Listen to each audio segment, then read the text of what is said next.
Teman-teman, di kesempatan ini aku mau bikin video yang gak sedikit berbeda karena aku mau sharing tentang pengalaman perjalanan kemarin. Aku dan rekan-rekan PPI kota aku sempat pergi ke luar negeri, ada trip.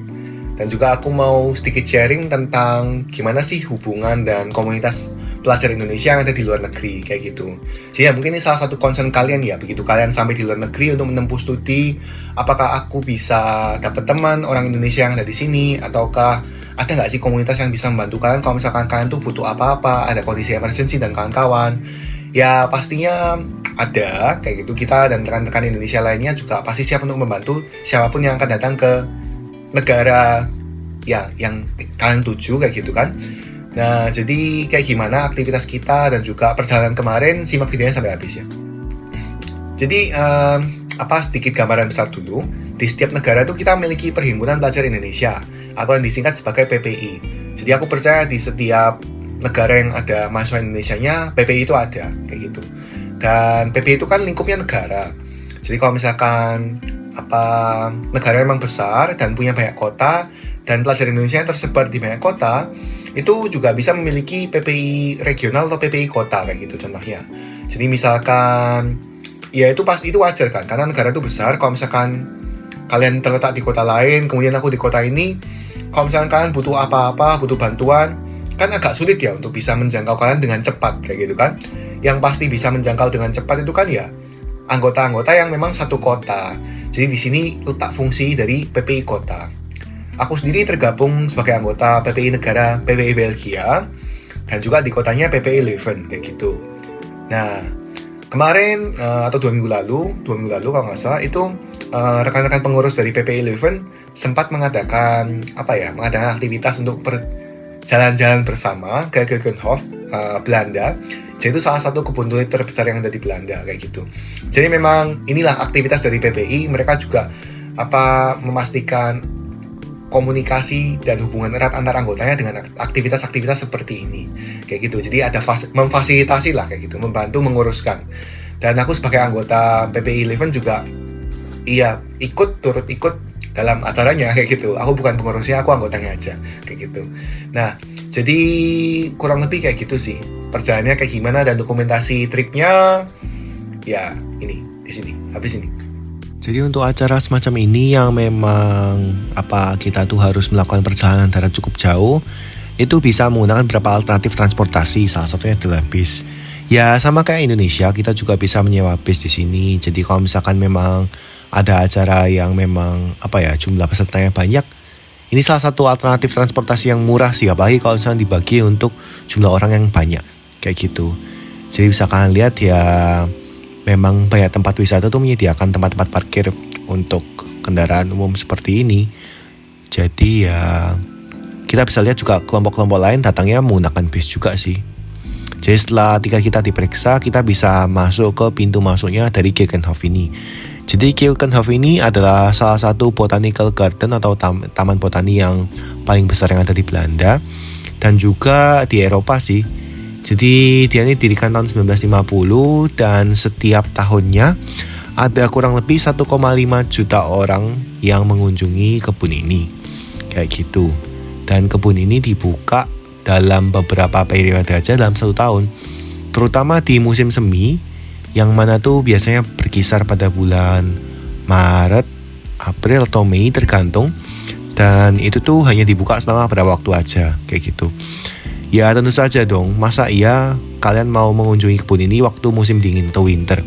Kan ya gak ada yang bisa dilihat, kayak gitu kan. Ya, jadi kurang lebih kayak gini. Dan luas areanya sendiri kurang lebih berapa hektar ya? Kurang lebih kalau gak salah sekitar 32 hektar. Ya itu luas banget, kayak gitu. Dan ada lebih dari 7 juta tanaman, 7 juta bunga yang ditanam setiap tahunnya, kayak gitu. Jadi selain juga untuk sebagai tempat tempat rekreasi, tempat tourist attraction, kita juga bisa melakukan aktivitas-aktivitas yang ada di sini. Jadi misalkan kayak melihat beberapa hewan yang dipelihara. Ya aku juga kurang paham sih sebenarnya kenapa kalau di Botanical Garden ini ada hewan seperti kambing dan kawan-kawan ini. Cuman ya sudah sih, kita nikmatin aja pokoknya. Dan juga bisa kita lihat memang beberapa space di sini bisa dialokasikan untuk teman-teman yang ingin melakukan piknik kayak gitu sih. Jadi bisa gelar tikar, kemudian bisa makan siang atau menikmati suasana yang ada di sini. Bisa kalian lihat memang itu adalah hal umum ya. Ya memang menyenangkan sih kalau misalkan memang mau makan siang sambil menikmati keindahan bunga-bunga yang ada di sini. Kayak gitu. Kalau misalkan kalian lihat memang jumlah pengunjungnya yang sangat banyak ini, ya itu terjadi karena memang kita mengunjungi ini di saat peak seasonnya kayak gitu. Ya kurang lebih kayak gini. Oh ya, ini aku memang berjalan bersama kelompok kecil, jadi rekan-rekan aku ini. Jadi memang kalau nggak salah anggota PPI yang ikut berangkat ke sini berjumlah 30 orang mahasiswa Indonesia dan beberapa rekan mahasiswa Indonesia lainnya yang berasal dari beberapa negara juga. Tapi untuk mempermudah kita bergerak dalam beberapa grup kecil kayak gitu untuk bisa lebih mengeksplorasi tempat ini. Karena kalau misalkan kalian lihat sendiri betapa padatnya pengunjung yang ada di sini. Jadi kalau misalkan kita bergerak dalam grup besar kok kelihatannya ya lumayan sulit ya kayak gitu. Jadi bisa kalian lihat memang untuk mencari spot foto yang estetis itu memang lumayan sulit. Oh ya, mereka juga punya in-house kayak indoor gitu ya, indoor. Jadi selain yang outdoor tuh juga mereka nanam bunga-bunga ini secara indoor. Bisa kalian lihat ini kompartemen yang indoornya kayak gitu. Jadi mereka ya kurang lebih nggak terlalu beda jauh sih. Cuman di sini ya variasinya bisa lebih sedikit tapi jumlahnya lebih kecil kayak gitu. Dan juga di bagian yang indoor ini mereka tuh ada toko oleh-oleh yang mana kalian bisa beli cenderamata atau bibit-bibit bunga atau barang-barang terkait dengan Keukenhof yang bisa kalian bawa pulang kayak gitu. Jadi gini tampilan indoornya, dan ini ada di tengah, kurang lebih lokasinya ada di tengah sih. Jadi kalau misalnya kalian mau akses ke tempat lain yang ada di sini tuh cukup mudah kayak gitu sih. Jadi ya overall kita spend 1 harian penuh dan kita pulang di hari yang sama. Ini perjalanan singkat dari PPI, ya nggak ada yang spesial kayak gimana. Tempatnya bagus sih menurut aku dan aku suka, enjoy kayak gini.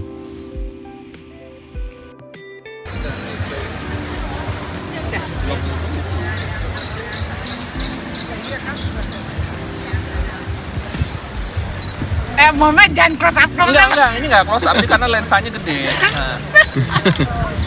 Kamu ketahuan dulu. Kagak ada, yuk satu.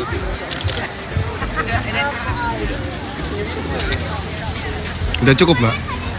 Udah? Iya dong.